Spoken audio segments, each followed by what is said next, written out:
할렐루야. 오늘도 예배 자리에 나오신 여러분들을 진심으로 환영하고 축복합니다. 우리 사도신경 드리심으로써 하나님께 우리의 신앙 고백을 올려드리도록 하겠습니다. 전능하사 천지를 만드신 하나님 아버지를 내가 믿사오며 그 외아들 우리 주 예수 그리스도를 믿사오니 이는 성령으로 잉태하사 동정녀 마리아에게 나시고 본디오 빌라도에게 고난을 받으사 십자가에 못 박혀 죽으시고 장사한 지 사흘 만에 죽은 자 가운데서 다시 살아나시며 하늘에 오르사 전능하신 하나님 우편에 앉아 계시다가 저리로서 산자와 죽은 자를 심판하러 오시리라. 성령을 믿사오며 거룩한 공예와 성도가 서로 교통하는 것과 죄를 사하여 주시는 것과 몸이 다시 사는 것과 영원히 사는 것을 믿사옵나이다. 아멘.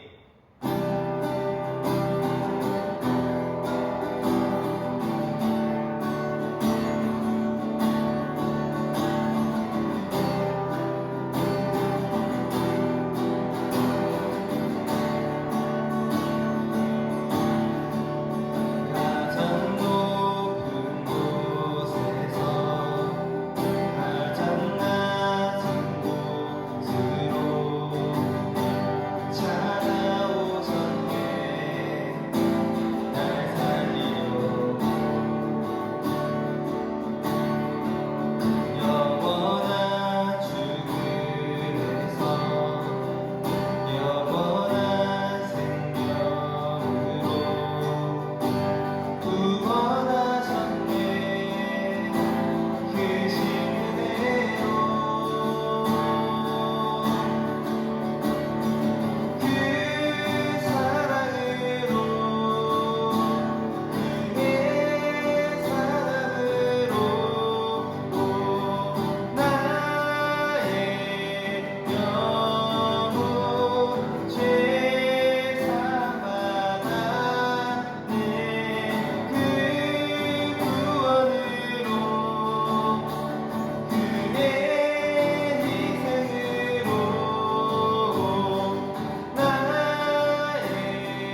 사랑이 많으신 하나님 아버지 감사합니다. 오늘도 정말 자격 없지만 사랑받을 이유 없고 자격 없는 우리이지만 그럼에도 불구하고 우리를 사랑하셔서 이 자리 가운데에 이곳 가운데에 불러주신 그 하나님의 은혜를 기뻐하며 나아가곤 합니다.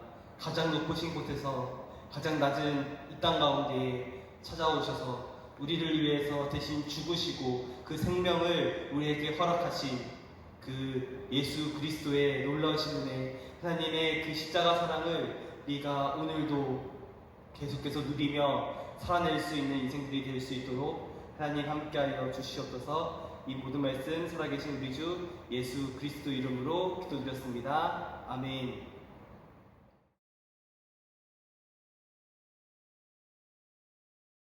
네, 오늘 우리 같이 살펴볼 하나님 말씀은 창세기 23장 1절부터 20절까지 말씀입니다. 창세기 23장 1절부터 20절까지 말씀입니다. 성경책 있으신 분들은 같이 찾아서 읽었으면 좋겠고, 우리 늘 계속해서 얘기하지만 설교 드릴 때에 그냥 듣지 마시고 공책 같은 거 준비하셔서 적으면서 이렇게 하나님 말씀 듣는 그런 습관을 우리 가졌으면 좋겠습니다. 창세기 23장 1절부터 20절까지 말씀 제가 읽도록 하겠습니다. 사라가 127세를 살았으니 이것이 곧 사라가 누린 횟수라.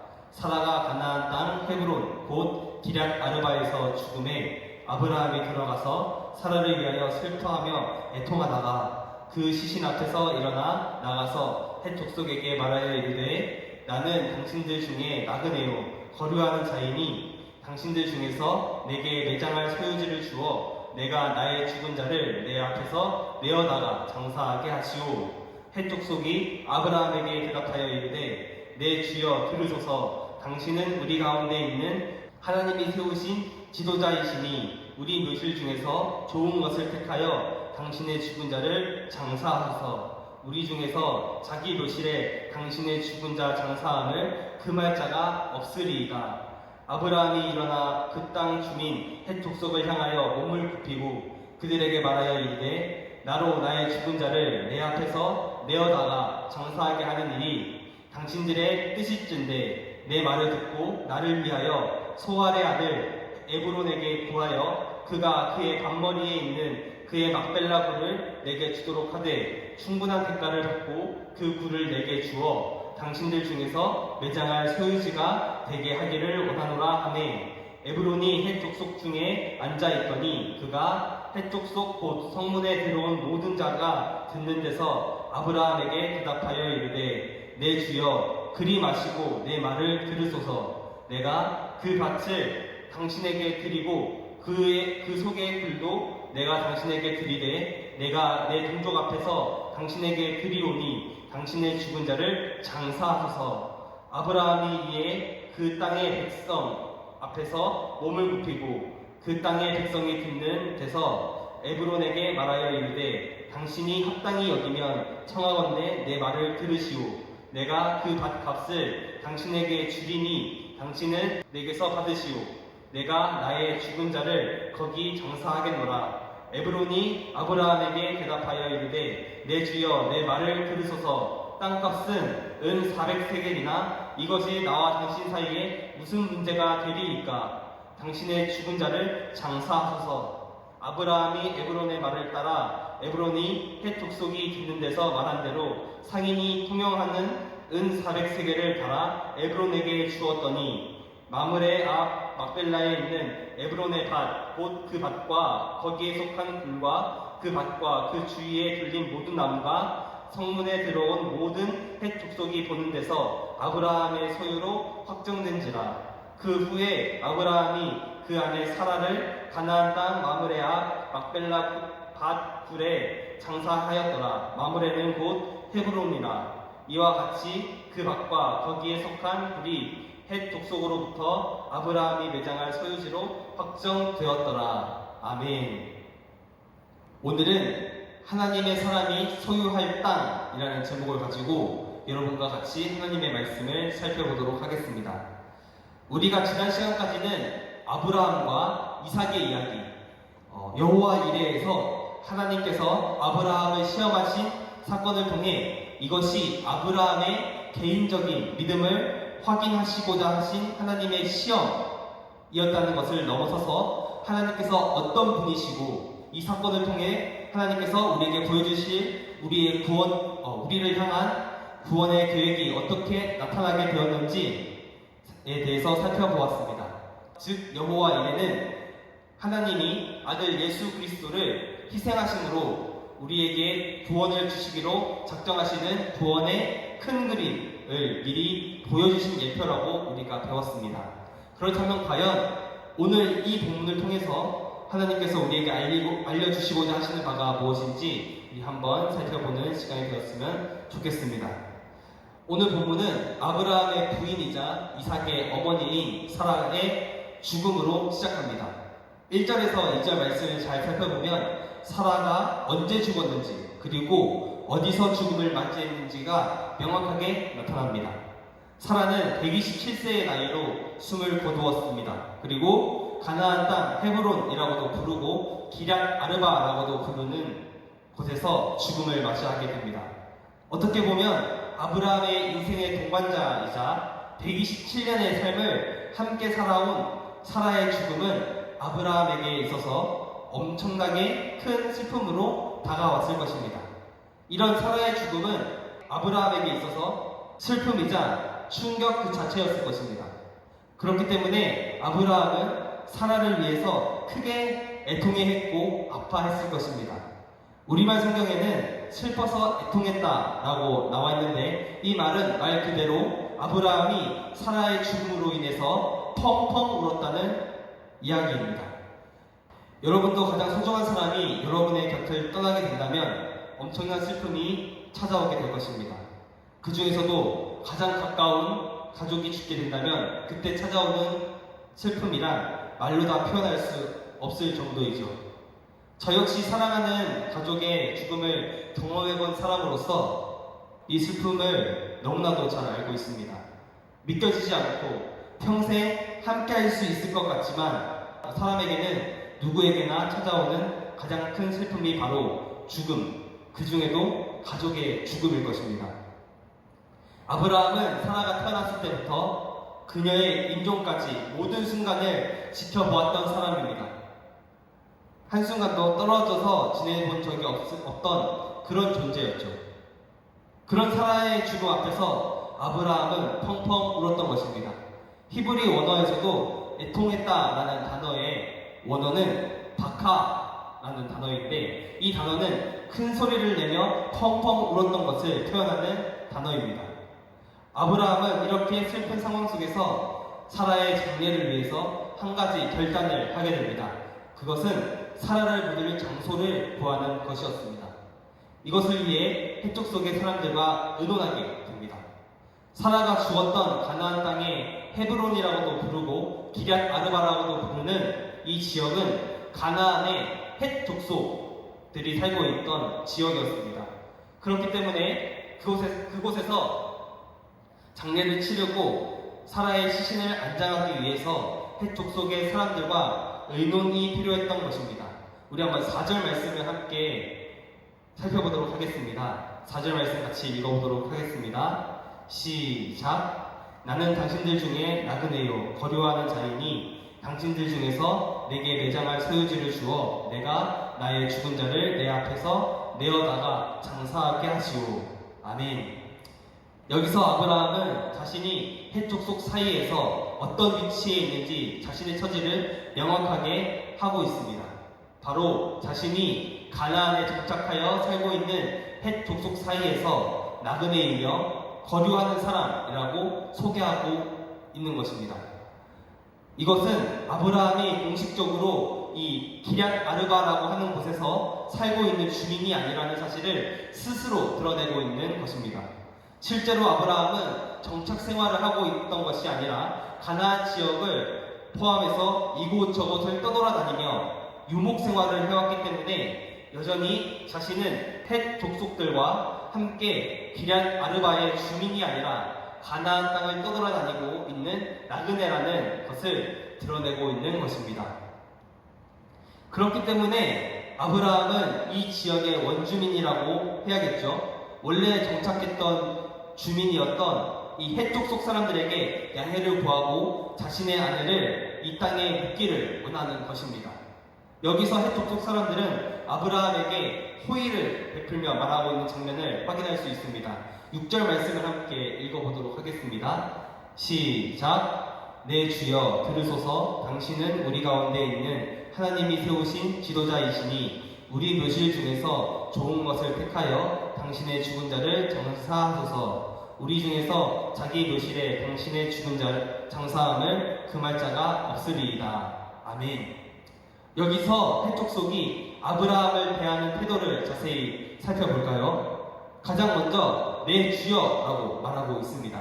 여기서 주라는 단어는 히브리어로 아도니라는 단어를 사용하고 있는데, 우리가 흔히 하나님을 가리킬 때 주님이라고 부르는 아도나이랑은 조금 차이가 있습니다. 여기서 아도니라는 단어는 아내가 남편을 부를 때 사용하기도 했고, 존경의 의미나 사람을 높일 때 사용하기도 했습니다. 오늘 본문에서는 존경의 의미를 담고 있다고 이해하는 것이 타당할 것 같습니다. 즉, 해쪽 속은 비록 아브라함이 이방인이고 나그네이며 자신의 땅에 정착해서 거주하던 사람은 아니었지만 그의 인품이나 여러 가지 측면에서 존경할 수 있는, 그리고 명망 있는 사람으로 여겨졌기 때문에 주여라는 단어를 사용했던 것입니다. 이 단어를 지금 우리말에 가장 어울리는 단어로 바꾼다면 선생님이나 어르신 정도로 우리가 부를 수 있겠죠. 두 번째로 살펴볼 것은 아브라함을 우리 가운데 있는 하나님이 세우신 지도자라고 말하고 있습니다. 쉽게 이야기하면 하나님이 세우신 우리 사이의 지도자라고.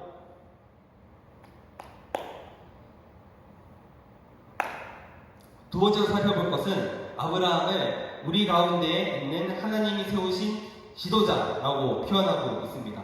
쉽게 말하면 하나님이 세우신 우리들 사이에서의 지도자라고 이해하는 것이죠. 영어 성경에서는 A Prince of God Among Us 라고 표현하면서 우리 사이에서 하나님의 지도자가 된다는 의미를 가지고 있습니다. 이 프린스라는 단어를 왕자라고만 알고 있겠지만 여기서는 왕자보다는 지도자, 군주 이런 뜻으로 보는 것이 더 적절한 것 같습니다. 그렇다면 해족 속 사람들이 하나님을 믿는 여호와 신앙, 야훼 신앙을 가진 사람들이었을까요? 아마 그렇지는 않았을 것입니다. 해족 속 역시 가나안 땅의 다른 민족들 같이 가나안의 토착신들을 믿었을 것입니다. 그럼에도 불구하고 오늘 해족 속 사람들이 아브라함에게 우리 사이에서 하나님의 지도자라고 불렀던 이유가 무엇이었을까요? 바로 아브라함이 해족 속이 보았을 때 하나님이 함께 하시는 사람, 하나님과 동행하는 사람, 하나님을 신뢰하는 사람이라고 여겼기 때문에 이런 평가를 내린 것이었습니다. 여러분, 이것은 우리 그리스도인들이 소망해야 할 이름입니다. 세상 사람들이 우리 그리스도인들을 평가할 때 가장 최고의 칭찬이 바로 이것입니다. 너를 보면 하나님이 살아계시는 것 같아. 내가 교회를 다니지 않지만 너를 보면 진짜 하나님이 계시는 것 같아 라는 평가를 받을 수 있다면 그보다도 더 큰 칭찬은 없을 것입니다. 그리고 그런 친구들에게 자연스럽게 복음을 전한다면 그 친구들의 삶 속에서도 하나님이 동행하시기를 꿈꾸는 이것이 우리 모든 그리스도인들이 품어야 할 꿈이라고 저는 생각합니다. 아브라함은 믿음의 조상으로서 이미 이런 평가를 받았던 인물이었다는 사실을 우리가 기억해야 합니다. 진짜 하나님의 사람이라는 평가를 받았던 이 아브라함에게 해족 속 사람들은 호의를 베풉니다. 그것은 우리가 6절을 통해 살펴보았던 것처럼 우리의 묘실 중에서 좋은 것을 택하여 당신의 아내를 안장하십시오. 이것을 금하거나 반대하는 사람이 우리 중에는 없습니다. 라고 말하고 있습니다.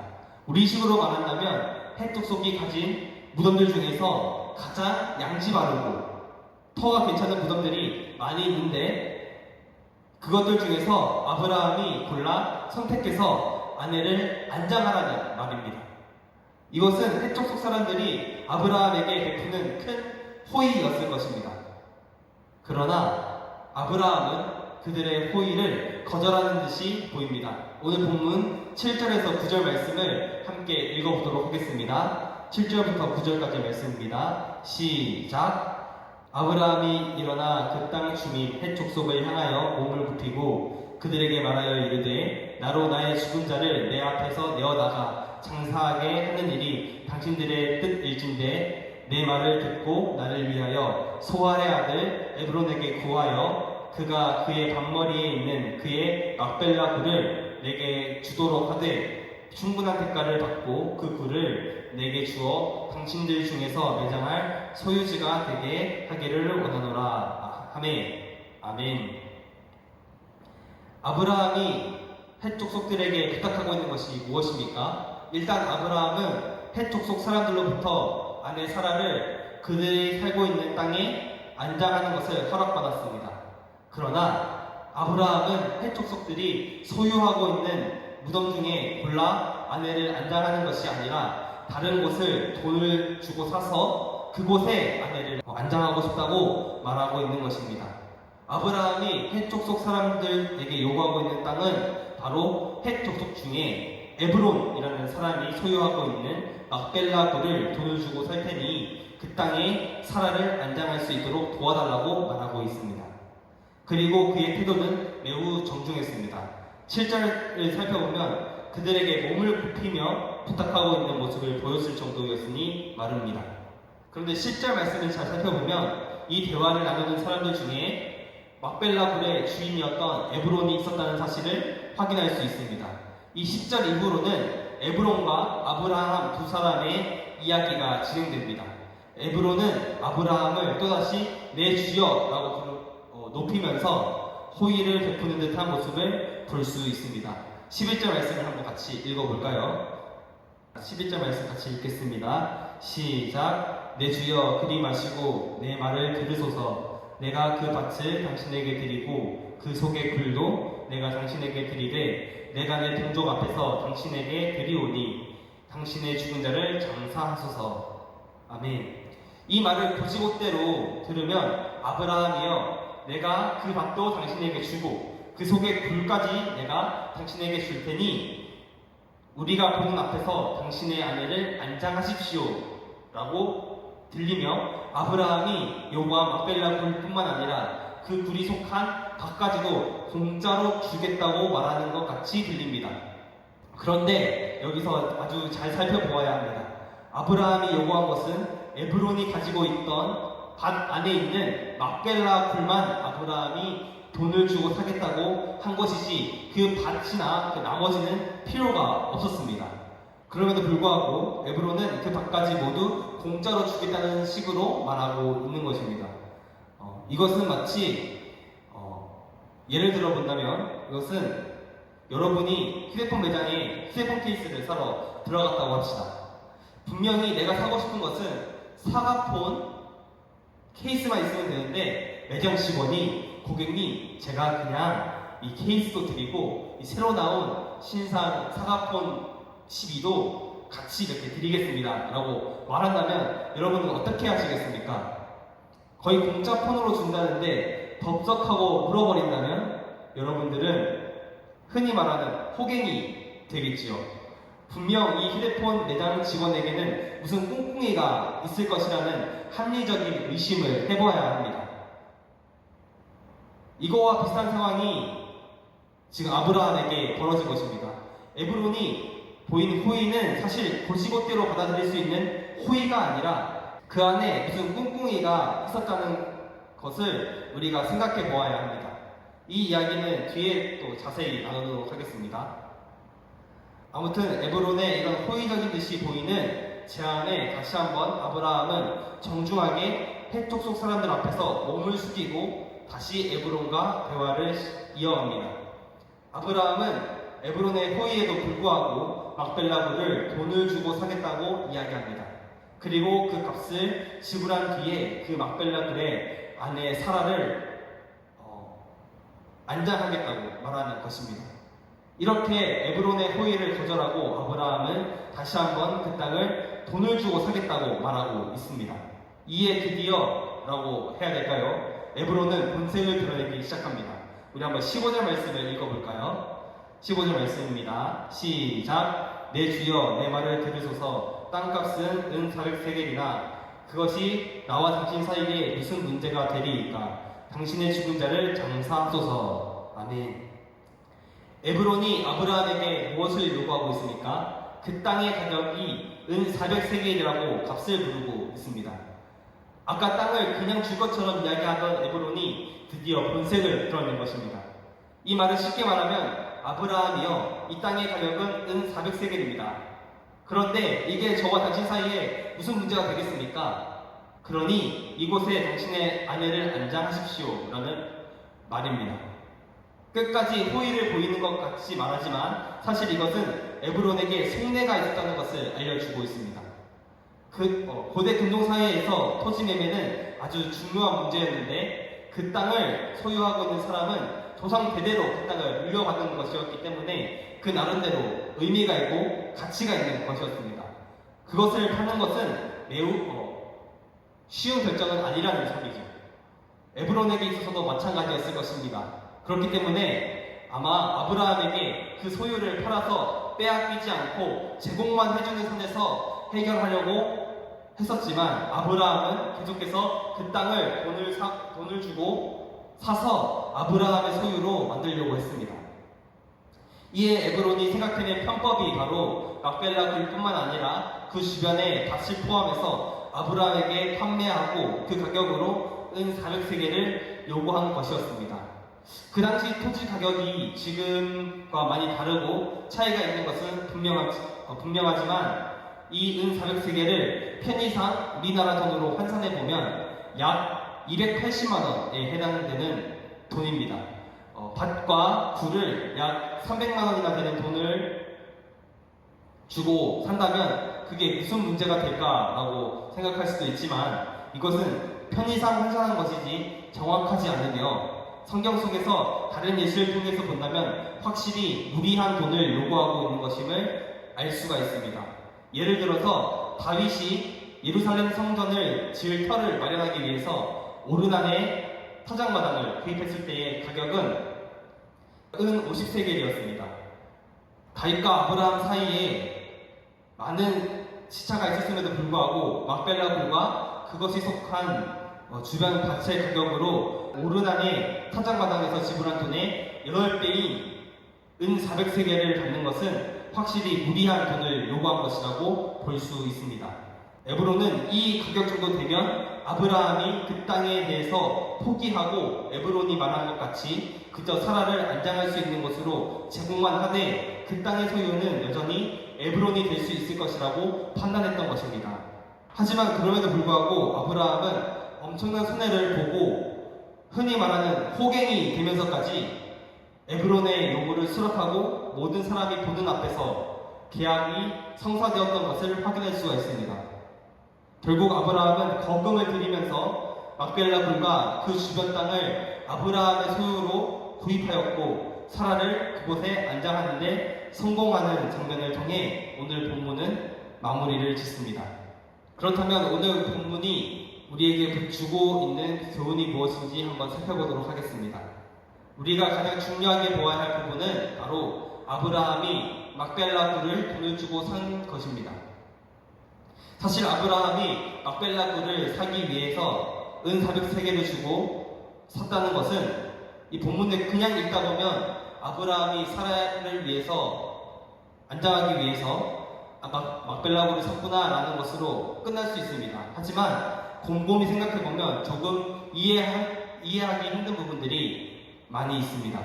저는 두 가지 의문점을 가지고 있는데 먼저는 과연 아브라함이 이 땅을 돈을 주고 소유할 이유가 무엇이었을까 라는 것입니다. 여러분들이 잊고 있을 수도 있겠지만 아브라함은 유목 생활을 하는 사람이었습니다. 이 사실은 오늘 본문에서 아브라함 스스로가 헷 족속 사람들에게 증명하였습니다. 그는 한 곳에 정착해서 머무는 사람이 아니라 여러 지역을 돌아다니는 유목을 했던 사람이었다는 사실을 인식하고 오늘 본문을 다시 자세히 읽어본다면 이런 의문이 들게 됩니다. 왜 굳이 아브라함이 이 땅을 소유하려고 했을까? 단순히 아내를 안장하기 위해서일까?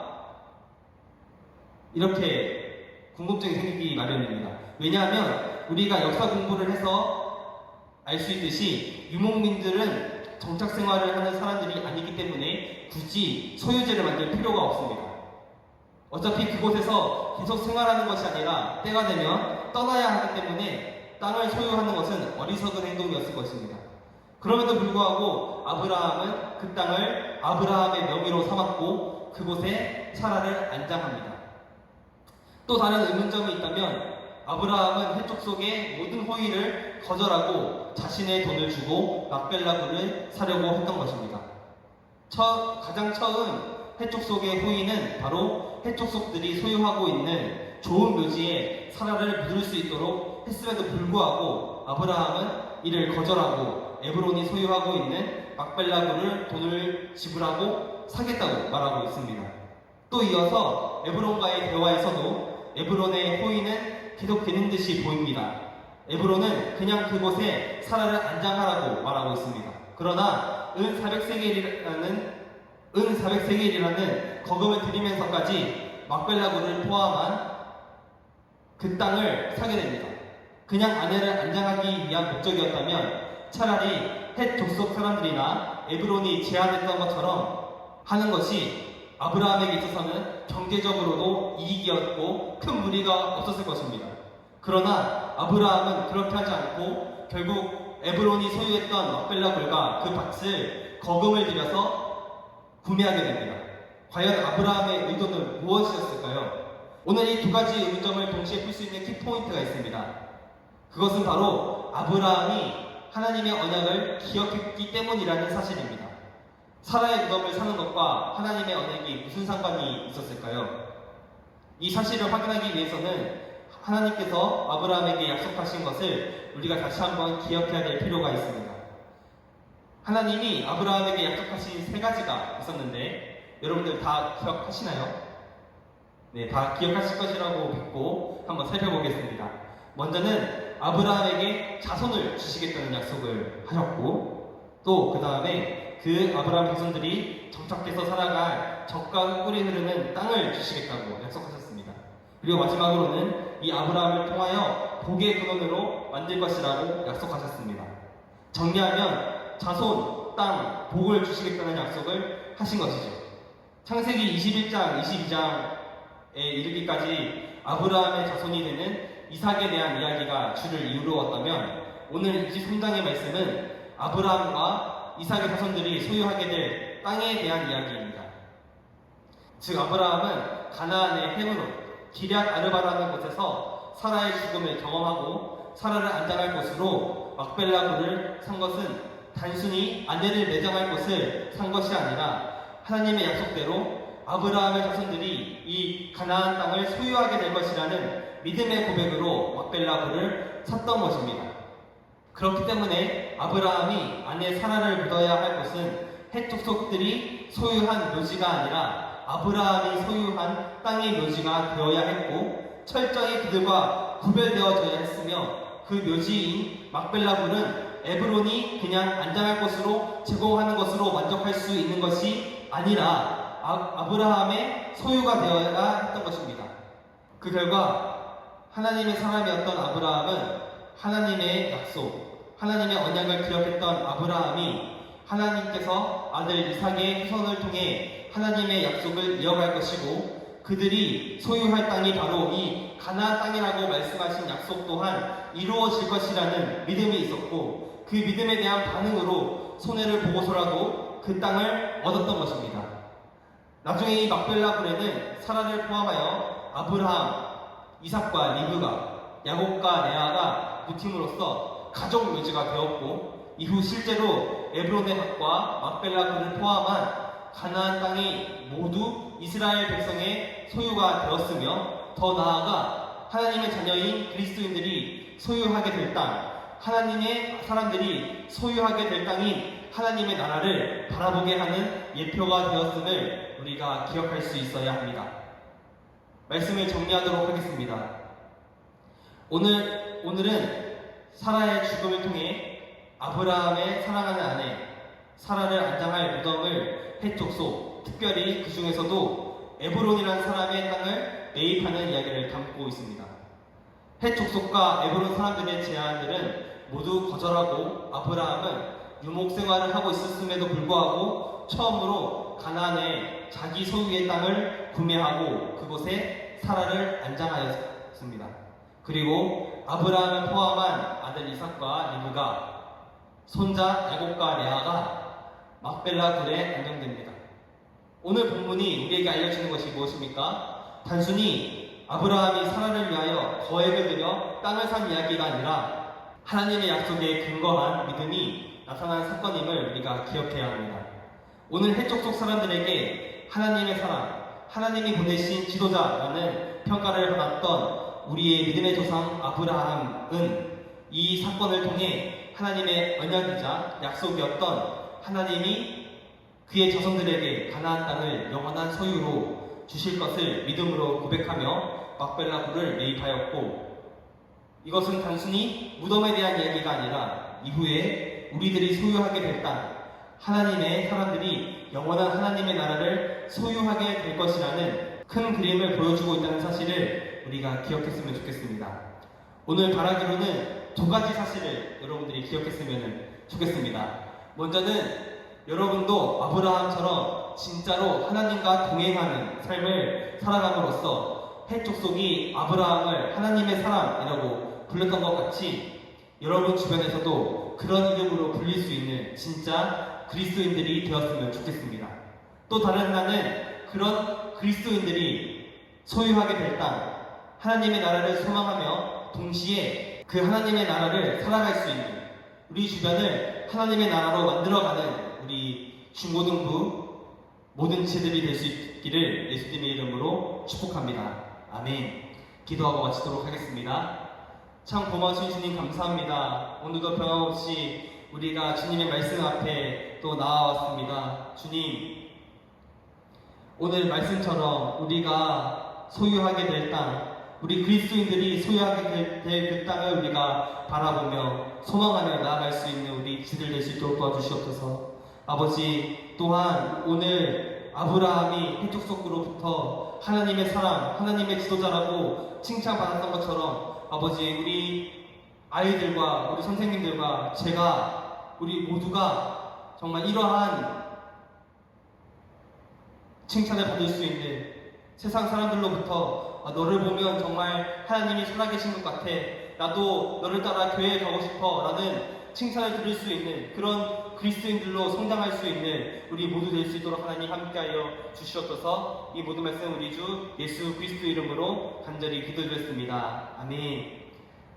주기도문 하심으로써 오늘 예배 마치도록 하겠습니다. 하늘에 계신 우리 아버지여, 이름이 거룩히 여김을 받으시오며 나라의 임하옵시며 뜻이 하늘에서 이루어진 것 같이 땅에서도 이루어지이다.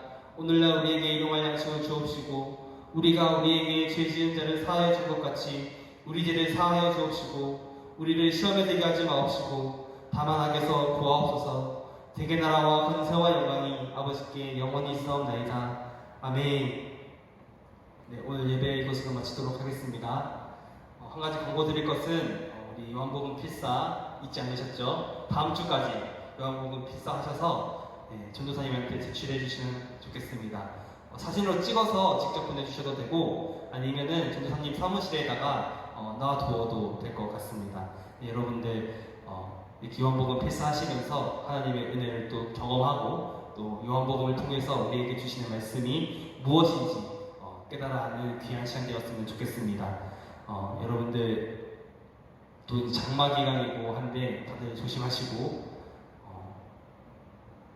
건강한 모습으로 또 우리 다시 만날 그날까지 열심히 살아계시길 바랍니다. 그러면 여러분들 잘 지내세요, 여러분. 다음 주에 만나요. 다음 주에 만나요.